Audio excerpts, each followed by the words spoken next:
Hello and welcome to Just My Opinion Man. My name is Riddhiman and today I'm going to talk about Frank Lampard and whether he is the right manager for Chelsea. This is a question which has already begun to surface in football gossip circles as Chelsea have had a shaky start to the new Premier League season after spending north of £200 million in the recently concluded transfer market. And I can assure you, these murmurs will only grow louder each time Chelsea have an unfavourable result in a football match. On the face of it, people are right to wonder whether Frank Lampard is cut out for such a high pressure job this soon in his managerial career. The questions of him and the doubts at him are he doesn't have any top level managerial experience. He hasn't even served as an assistant manager to anyone. Is it even ethically right for you to be given the job of manager of a club just by virtue of you being a legend at the club? In this video, I'm going to try to make sense of some of these questions and present my take on the subject. To do so, however, we need to first take a look at two very important perspectives on the matter.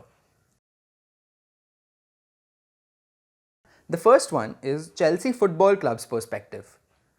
Now, we need to understand that when we talk about the club's perspective, we're talking about the hierarchy at Chelsea, at the top of which is Roman Abramovich, who is of course the owner of the club and in many ways the single point of executive authority. To understand the present and why Frank Lampard is even the manager of Chelsea at all, I need to take you guys back just a little bit into the recent past. Broadly speaking, in the last 15 years or so, Chelsea have hired and fired some of the biggest names in football management. The club has had the single-minded ambition to always win the biggest trophies in European football, and failure to do that has inevitably cost all managers their jobs. But in recent years, the club has expressed the will to step into a different direction. The hierarchy of the club has signaled that they want to be synonymous with beautiful, attacking and attractive football. Basically, nothing like the performance we saw at Old Trafford a few days ago, but let's not digress.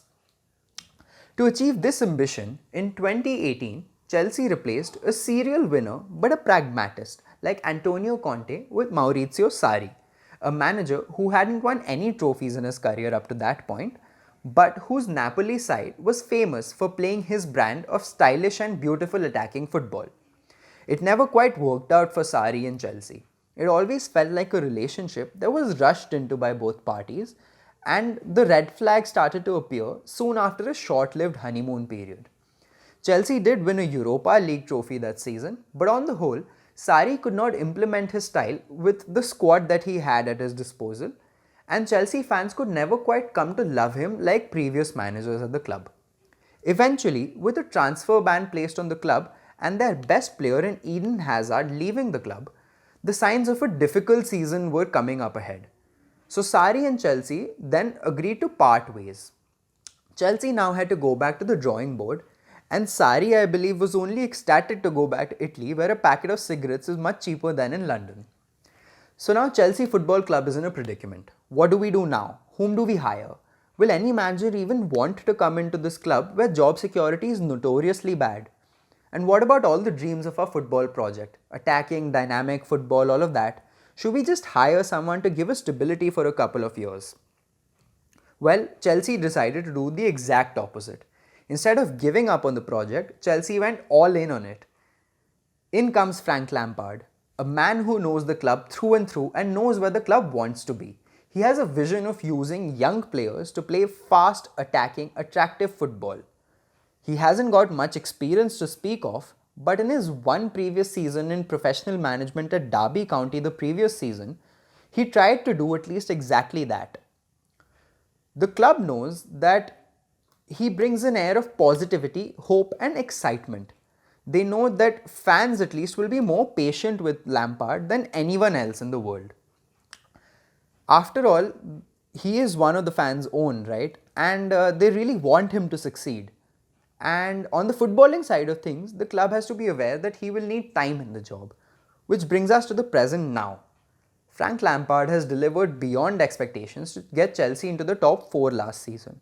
The club has shown faith in him and backed him in the transfer market. They've purchased the kind of players the manager has expressed he wants to work with. And so now Chelsea just has to be patient and trust him with the process. Secondly, we need to look at this from Frank Lampard's perspective. Frank Lampard is a highly intelligent man. When his former managers Carlo Ancelotti and Jose Mourinho were asked about Lampard the manager, they both had similar responses, crediting and alluding to his outstanding tactical understanding of the game and how even as a player he displayed attributes of a promising manager in the future. Frank Lampard also comes from a family of rich football heritage. A nephew of Harry Redknapp and a father who served as a long-time coach at West Ham, this at least brings him to understand the rigors of football management. He's a brave man for taking the Chelsea job in the circumstances that he did. He's risking his legacy at the club, where if he fails, there's a lot to lose for him. That said, Frank Lampard has witnessed firsthand the managerial merry-go-round at Chelsea, and considering the circumstances of his appointment, he would have surely wanted an assurance from the club that he isn't going to be judged as quickly and ruthlessly as some of his predecessors have been. I mean, no one wants to be set up for failure before the career has even begun to kick off properly. But there are of course two sides to this coin too. Understanding the Chelsea DNA means Frank understands that eventually Chelsea wants to be competing among English and European football's elites, and he has to be the man to lead the club onto that path. Only time will tell whether Lampard is able to achieve this or not, but one thing is for sure, a man with his characteristics and background surely backs his own ability for the job at hand. So now that the context has been laid out, this brings me to what I feel about Lampard being the main man in the Chelsea dugout. The day that his appointment became official was an emotional one for me. Frank Lampard was the single biggest reason that I became a Chelsea fan and fell in love with the club way back when. Like much of the entire Chelsea fan base, I was filled with excitement to watch him as Chelsea manager, but I was already fearing the worst. Chelsea managers always seem to meet the end of their time at the club in the same way, and I don't know how I'll be able to handle it if the day of sacking ever comes, if and when it ever comes for Frank Lampard. But that's for later.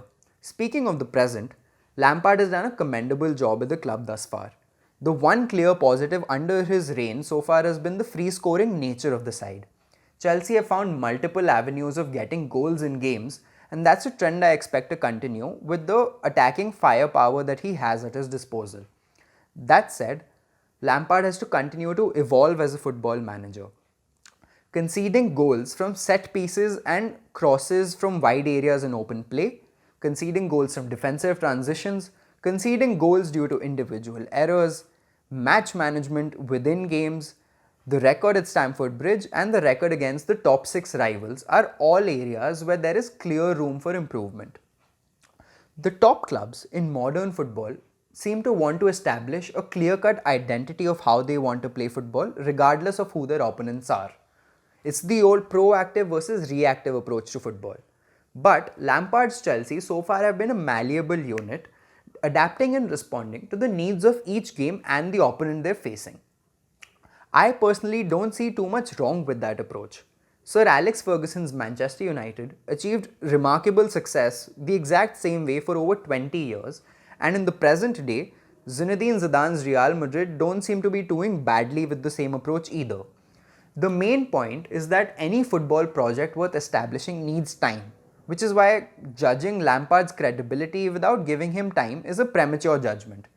Take Jurgen Klopp and Liverpool for example. Liverpool are clearly the dominant force in English football today, but the comparison, and they're in a different league with Chelsea right now, but the comparison between Liverpool and Chelsea is one worth making because Klopp took over a side in transition 5 years ago. His first year, he just spoke of improving as a side, no setting goals on where they need to finish in the table. The next year was more of the same. In his third season, he talked about wanting to finish in the European spots in the top 4. And by the time of his fourth year, that's when they actually started competing for titles. Look where they are today. I mean, saying all of this and the give him time argument is not to say that just let Frank Lampard be and we'll only see what's up with him after 3 or 4 years. That's not what I'm saying. As a manager, your side has to show clear signs of progress over time. We already identified areas where Chelsea clearly needs to improve. Tactically, the team needs to find a balance between defending and attacking, because that defending, leaking goals, that has seemed to be the Achilles heel of this Lampard side. In terms of results, the club has to finish comfortably in the top 4 this season and get closer to the title than they were last season. If these signs of progress aren't evident over time, unfortunately just the nature of the job is such that a Maurizio Pochettino or a Max Allegri may just be a phone call away for Chelsea.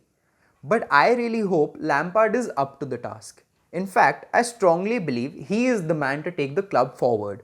Or at least, that's just my opinion, man.